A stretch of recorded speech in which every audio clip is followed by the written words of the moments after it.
오늘 저를 처음 뵈시는 분들 꽤 있으시죠? 저도 꽤 있는 것 같습니다. 서로 인사할까요? 반갑습니다. 진짜 많으시네요. 이렇게 많을 줄 몰랐는데. 전주 원주교회에서 함께 분류되어 오신 분들은 저에 대해서 잘 아실 거고요. 이제 주보에 기록된 대로 김종욱 목사입니다. 길거리에 지나칠 때 혹시 제가 못 봐서 지나치더라도 꼭 인사해 주시면 저도 꼭 인사를 드리겠습니다. 오늘 말씀은 이삭 이야기입니다. 사실 더 온누리교회는 분명한 목적을 가지고 하나님 앞에 출발한 교회인데요. 그 중에 하나가 무엇이냐면 선포되는 하나님의 말씀이 장년에게서부터 어린아이에 이르기까지 일관되게 선포되어지는 교회. 그래서 동일한 가치, 동일한 하나님의 마음을 따라 움직여지는 교회가 되어야 되겠다라고 하는 소망을 가지고 있습니다. 그래서 우리 교회는 묵상을 합니다. 매일 성경이라고 하는 교재를 가지고 매일 묵상을 하는 교회로 출발을 했습니다. 이전에도 그렇게 했죠.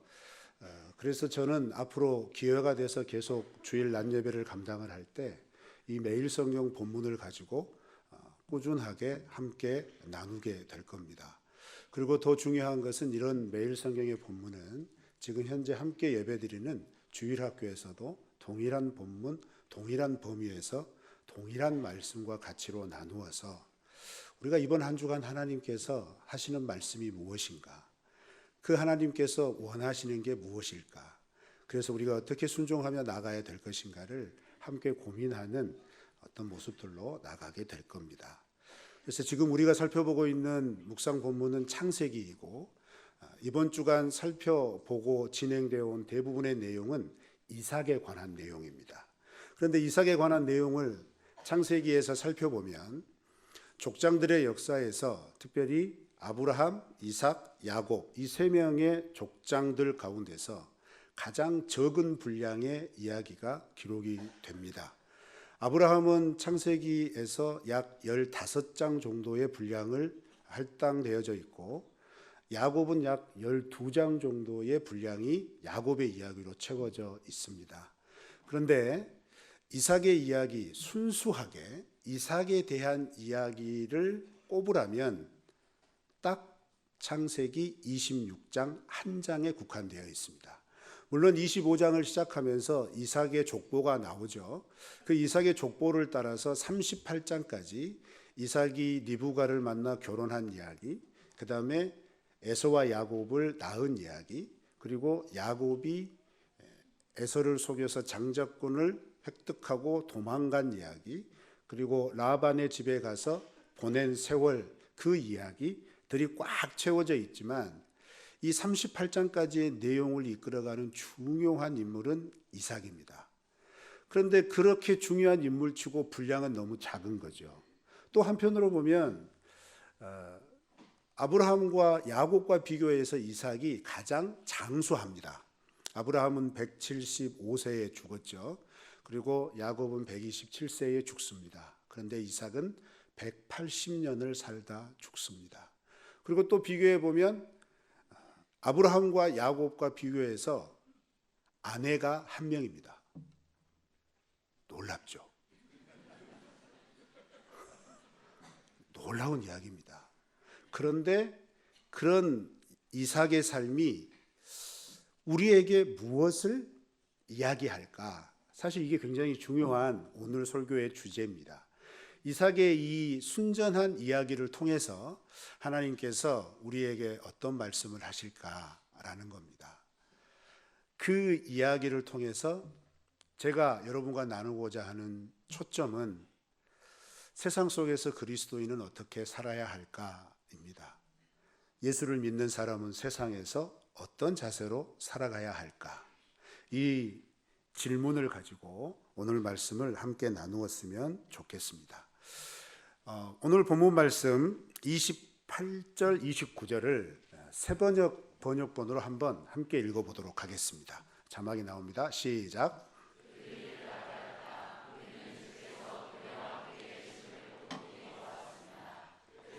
우리는 우리와 그대 사이에 평화 조약을 맺어야 하겠다고 생각합니다. 이제 우리와 사이에 언약을 맺읍시다. 우리가 그대를 건드리지 않고 그대를 잘 대하여 그대를 평안히 가게 한 것처럼 그대도 우리를 해롭게 하지 마십시오. 그대는 분명히 주께 복을 받은 사람입니다. 아멘. 26장은 이렇게 시작합니다. 이삭이 부엘 라헤 로이라고 하는 지역에 살고 있었습니다. 그런데 그 지역에 아버지 아브라함 때에 일어났던 기근보다 더 심한 기근이 일어납니다. 그래서 그 기근을 피하고자 이삭은 가족들을 데리고 애굽으로 내려갈 생각을 가지고 그랄 지역으로 출발을 했습니다. 그런데 그랄 지역에 도착하니까 하나님께서 밤에 나타나신 거예요. 이삭, 애굽에 내려가면 안 돼. 너는 여기에 있어야 해. 하면서 이삭에게 약속을 하세요. 너가 여기에서 머물러 이 땅에서 기근을 견디고 살면 내가 너의 아버지 아브라함에게 약속한 그 약속대로 이루어 줄 거야. 후손을 너에게 풍성하게 줄 거고 이 땅을 너에게 줄 거야. 이렇게 약속을 합니다. 그러면서 아브라함에게는 하지 않은 구체적인 약속을 덧붙이세요. 그게 뭐냐면 내가 너와 함께 있어. 임마누엘의 약속을 하시는 거죠. 그래서 이삭이 그 하나님의 말씀을 듣고 애굽으로 내려가는 것을 멈추고 그랄에 머뭅니다. 그런데 이렇게 머물면서 아버지 아브라함에게 나타났던 모습이 이삭에게서 반복돼서 나타나죠. 그것은 아내 리브가를 누이로 속인 겁니다. 자, 이 부분에서 제가 곰곰이 생각해 봤어요. 이때 이삭의 나이가 얼마나 되었을까? 그래서 이제 쭉 계산을 해보니까 잘 들어보세요. 아브라함이 이삭을 100세 때 낳습니다. 그렇죠? 그리고 100세 때 낳고 나서 이삭의 나이 40세 때 이삭이 리브가와 결혼합니다. 그런데 이때 무슨 일이 일어나냐면 아브라함이 이 40세 때 리브가와 결혼을 시키고 이삭을 부엘 라헤 로이 지역으로 분가를 시킵니다. 그리고 거기에서 20년 동안 아이들이 없이 지내다가 20년 만에 에서와 야곱을 낳습니다. 그러면 160세죠. 그리고 아브라함이 175세 때 죽었다고 그랬잖아요. 그러면 이삭의 나이 75세 때 아브라함이 죽은 겁니다. 그리고 아브라함이 죽은 이후 어느 정도 시간이 지나서 기근이 찾아온 거예요. 그러면 이때 나이 이삭은 최소 75세에서 80세 전후가 되는 겁니다. 근데 이게 중요한 게 아니에요. 아내 리브가를 누이라고 속일 때의 에서와 야곱의 나이입니다. 몇 살 정도 될 것 같습니까? 최소 15세에서 20세 정도 되는 나이입니다. 계산을 해보시면 60세 때 아이를 낳았고 75세 때 아브라함이 죽어서 지내다가 얼마 지난 후에 그랄로 왔으니까. 그래서 우리가 이제 계산하기 쉽게 한 80세 됐다라고 생각하고 오면 이때 에서와 야곱의 나이는 약 20살 정도 됩니다. 그런데 자기 엄마를 제가 이제 그 호칭을 잘 헷갈렸어요. 뭐라 해야 되나? 동생이라고 했으니까 얘들한테는 뭐가 되는 거죠? 아무튼 고모. 엄마가 고모가 돼버린 거예요. 자, 그런데 중요한 게 있어요. 진짜 중요한 게 있는데요. 그 이야기가 1절부터 7절 말씀까지 펼쳐지는 이야기였어요. 근데 결국은 들키잖아요. 결국은 탄로가 납니다. 그래서 그 땅의 왕인 아비멜렉 왕이 불쌍히 여겨서 야, 앞으로 이삭의 아내 누구든 건들지 마라. 건들면 내가 가만 안 두겠어. 그런 거예요. 포고령을 내려준 거죠. 보호를 해준 겁니다. 그런데 8절 우리 한번 보실까요? 8절을 보시면 이삭이 거기 오래 거주했다. 그래서 아비멜렉이 부부 관계인 것을 본 거예요. 여기서 오래 거주했다 했을 때 히브리어의 용법에서 오래 거주했다고 하는 것은 최소 5, 6년이 지난 겁니다. 그러니까 5, 6년 이상을 어떻게 한 거예요? 그랄 땅에서 속인 거예요. 아내를 누이라고, 엄마를 고모라 불러라, 이렇게 한 겁니다. 자, 이 부분에서 우리가 한번 생각해 봐야 합니다. 우리는 야곱을 생각할 때 창세기에서 야곱이 가진 이미지가 사기치는 사람, 속이는 사람, 이렇게 가지고 있잖아요. 근데 사실은 야곱보다 그 야곱의 성향, 그 야곱의 기질은 어디에서 온 걸까요? 그래서 부전자전이라고 하는 겁니다. 그죠? 근데 여기에서 중요한 또 전환이 있어요. 이 문제가 해결될 때까지 그랄 땅에서의 삶은요, 늘 불안한 삶이었어요. 왜요? 이것이 탈로 날까 봐 불안한 거죠. 그런데 이게 해결이 됐어요. 하나님의 은혜겠죠. 그래서 아비멜렉이 포고를 내려서 건들면 가만 안 둬 해가지고 신변의 안전의 보장을 받았습니다. 그리고 나서 12절부터 펼쳐지는 이야기입니다. 12절을 보시면 바로 그 해에 그 땅에서 이삭이 농사를 해서 100배의 수확을 얻습니다.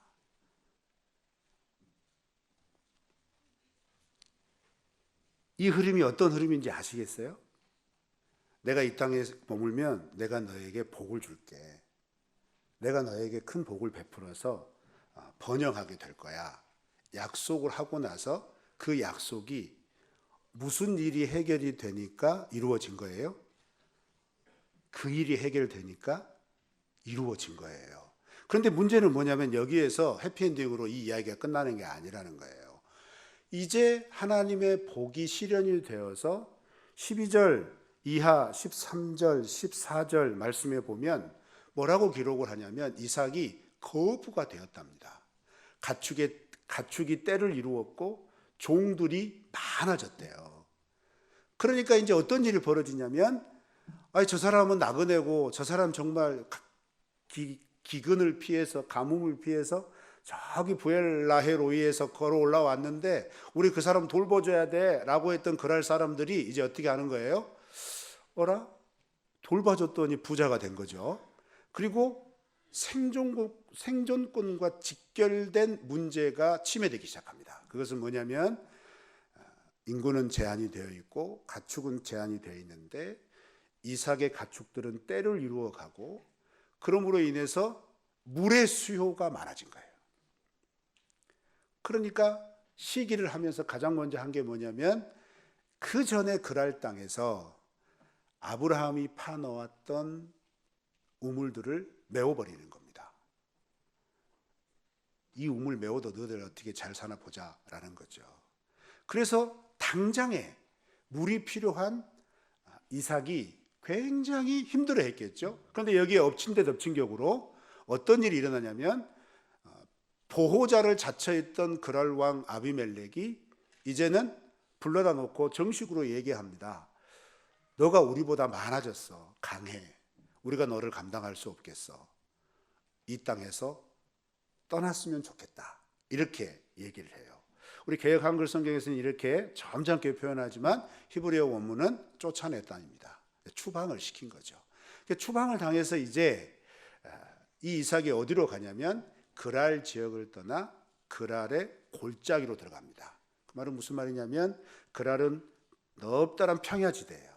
그런데 그 평야지대를 떠나서 이제 산들이 우거진 골짜기 사이로 들어간 겁니다.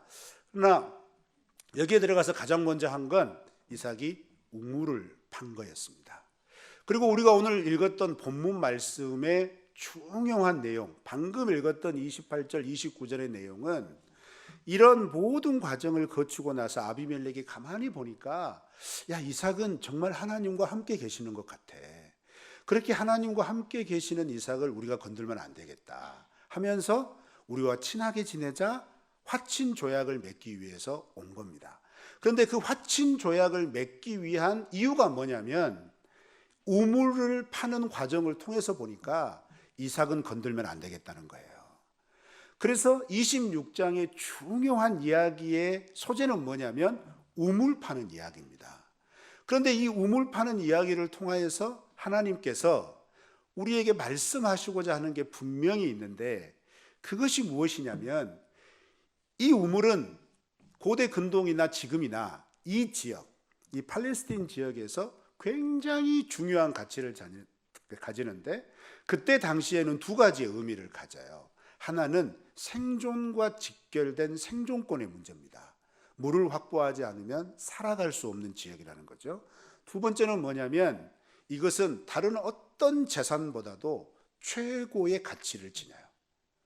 그러니까 사실 이 우물을 소유했다, 우물에 이름을 붙였다라고 하는 의미는 뭐냐면 그것이 나의 우물이다라고 하는 의미를 갖는 겁니다.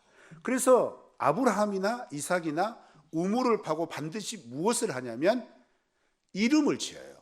그래서 창세기 21장에 보면 아브라함이 이 그랄 지역에 총 7개의 우물을 팝니다. 그리고 각각 이름을 다 붙였어요.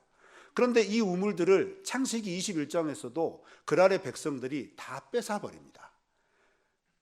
그랄의 목자들이 이삭의 목자들과 다투어서 다 뺏어버려요. 그러니까 아브라함이 계속해서 우물을 팠거든요.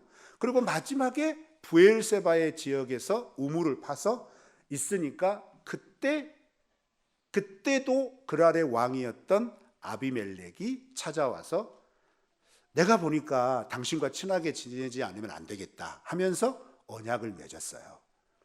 그런데 그 언약을 맺은 것을 지금 이삭이 그랄로 들어왔을 때의 그랄 사람들이 무시하고 있는 겁니다. 더 나아가 이삭이 더 거부가 되니까 그것들을 견제하면서 어떻게 해요? 쫓아내는 겁니다. 그래서 이삭이 아브라함이 팠던 우물들이 메꿔진 것을 알고 다시 우물들을 파기 시작했어요. 그런데 와서 계속해서 메꿔버리는 거예요. 그러니까 새로운 우물을 판 겁니다. 그러면 여기에서 생각해 보셔야 돼요. 우물을 팠다는 건 거점이 있다는 얘기잖아요. 그런데 그 거점들을 계속해서 뺏기고 있다는 겁니다. 밀려나고 있다는 거죠. 그래서 아버지 아브라함이 팠던 우물을 다 뺏기고 나니까 이제 이삭이 새로운 우물을 파기 시작합니다. 그 새로운 우물을 파면서 이삭도 이제 이름을 붙이기 시작해요. 그 첫 번째 우물이 뭐냐면 20절입니다. 20절에 보시면 그랄의 목자들이 이삭의 목자와 다투어 이르되 이 물은 우리의 것이라 하매 이삭이 그 다툼으로 말미암아 그 우물 이름을 에색이라 하였다. 이렇게 기록합니다. 계속해서 시기하고 횡포 부리면서 다투었다는 겁니다. 그런데 중요한 건 개역성경에서는 드러나지 않지만 히브리어 원문의 20절은 어떤 의미냐면 그냥 우물이 파진 게 아니에요. 그랄 골짜기에서 우물을 판다고 팠는데 샘의 근원이 터진 겁니다. 즉 물줄기에 수원지가 터진 거예요. 그 물줄기의 근원이 되는 그것이 터진 겁니다. 그러니까 이 우물을 딱 막으면 어떻게 된다는 거예요? 그 밑으로 흘러가는 거 다 막힌다는 거죠. 와서 난리가 났습니다. 너희가 왜 우물을 파가지고 어느 순간부터 밑에 있는 우물의 수량이 줄어드는 거죠. 그러니까 와서 다투는 거예요. 그러니까 이삭이 이걸 보면서 어떻게 해요?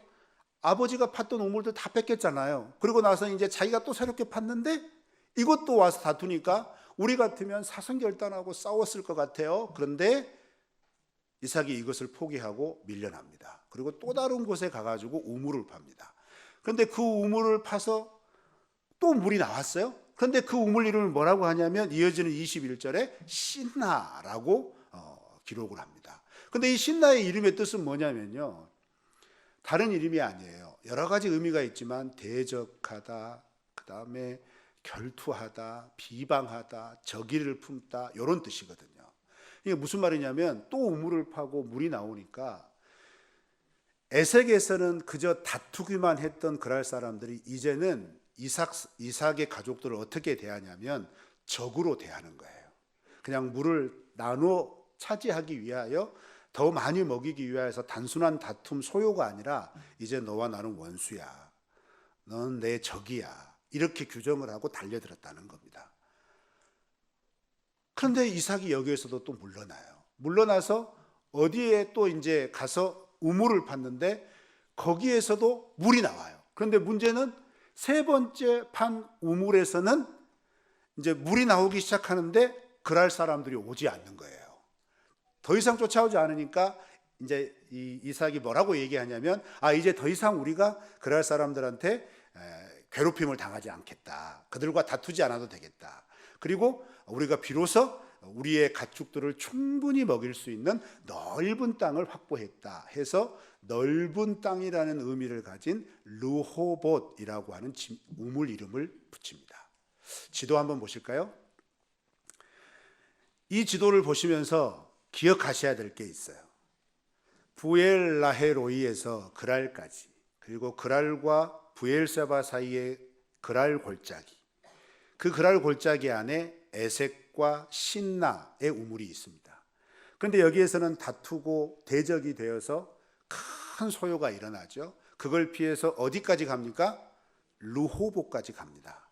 여러분 딱 봐도 멀겠죠. 부엘세바에서 약 40km, 39km에서 40km 정도 떨어진 곳에 있고, 이스라엘을 방문해 보신 분은 알겠지만 저 지역은 사해 남단입니다. 사해를 주변으로 지형은, 사해는 다 아시는 것처럼 해저에서 마이너스 최소 300m에서 최대 800m입니다. 해수면보다 그만큼 낮다는 거죠. 급격한 경사를 이루면서 그 경사를 이루기 전까지의 지대는 황량한 돌사막 지대입니다. 거기까지 가서 우물을 판 거예요. 그러면 이삭의 밀려남이 어느 정도인지는 아시겠죠? 그랄 땅 보십시오. 초원이 펼쳐져 있습니다. 그랄 골짜기, 지형은 험해도 물을 파고 물을 얻어서 가축을 키우기에 적합한 땅입니다. 그런데 르호봇은요, 그렇지 않습니다. 물은 나왔는데 이 넓은 땅에서 가축을 키우고 번영시키기에는 분명한 환경에 제약이 있는 거예요.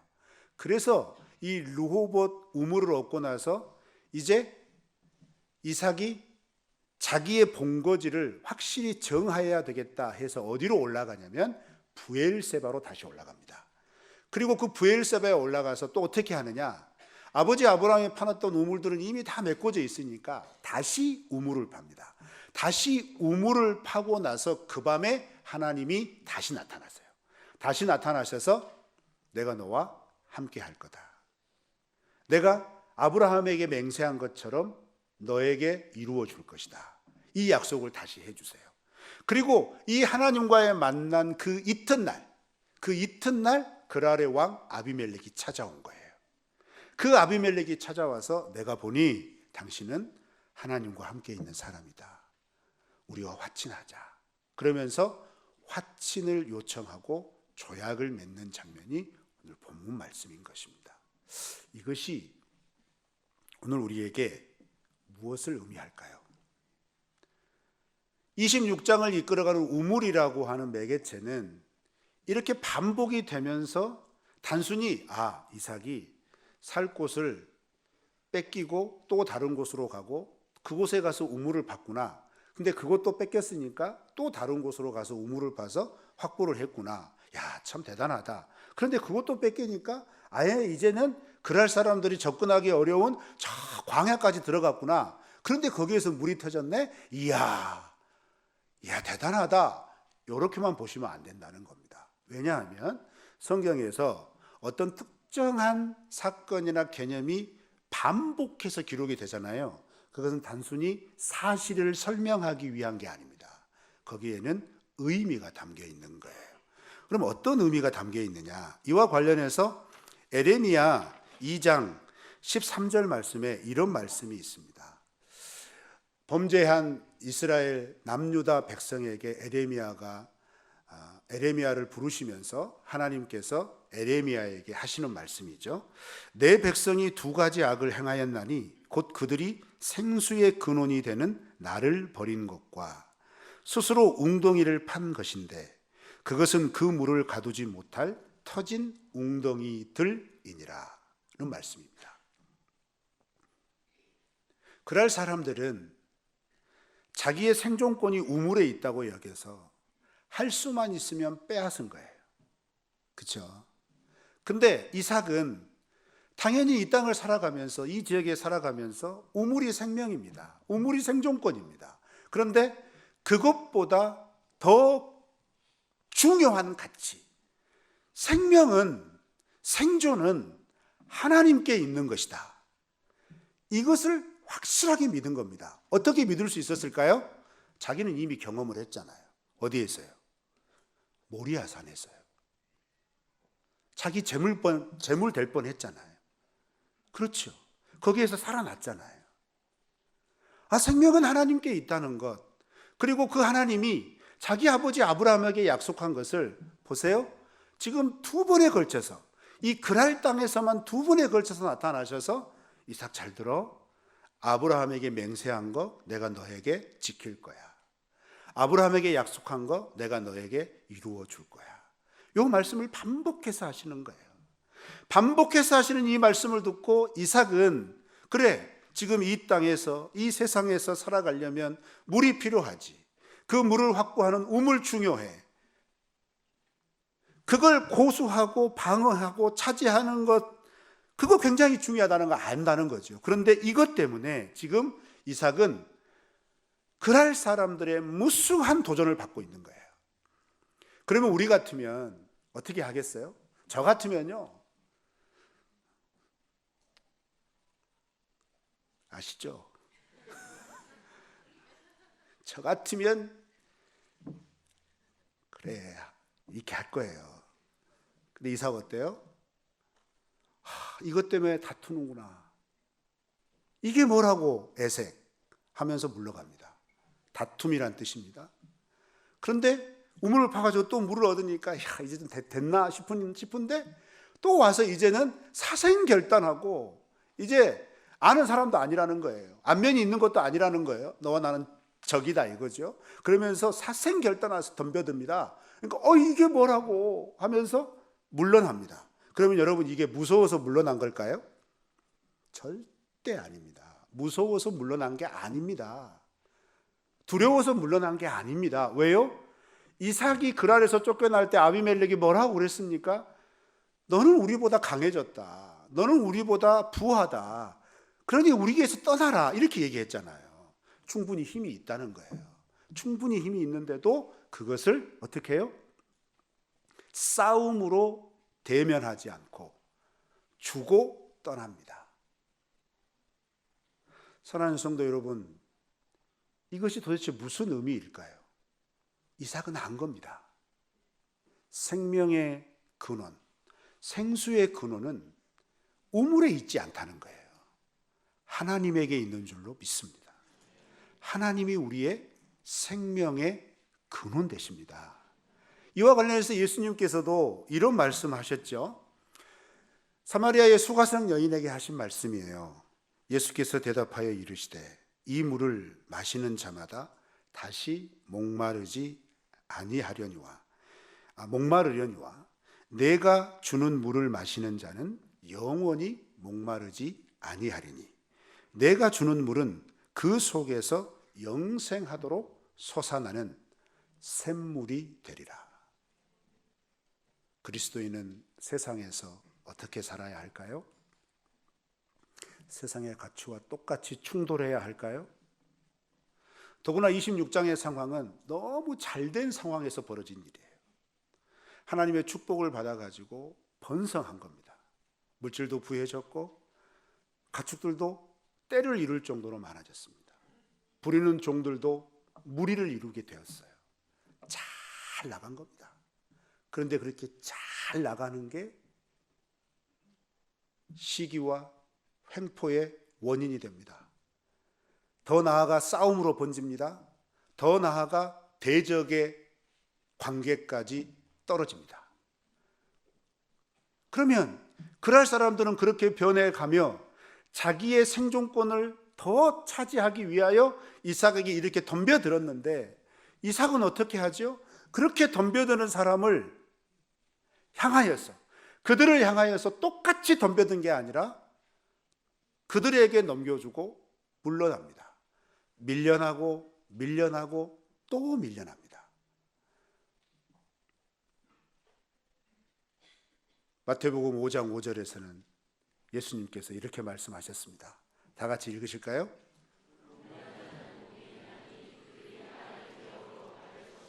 아멘. 그리스도인은 세상에서 온유함으로 사는 겁니다. 오해하지 마십시오. 온유는 성품이 아닙니다. 온유함은 믿음입니다. 무슨 믿음일까요? 생명의 근원이 하나님에게 있다. 생수의 근원이 하나님에게 있는 것이다 라는 믿음에서 기꺼이 양보하는 겁니다. 기꺼이 물러나는 겁니다. 왜요? 하나님이 책임져 주시는 거야. 하나님이 인도하시는 거야. 하나님이 약속하셨어. 이 믿음이 온유함을 가져오는 줄로 믿습니다. 그런데 온유함만 가져올까요? 그렇지 않아요. 이어지는 마태복음 5장 9절 말씀에 또 이런 말씀이 있죠. 다 같이 있습니다. 시작.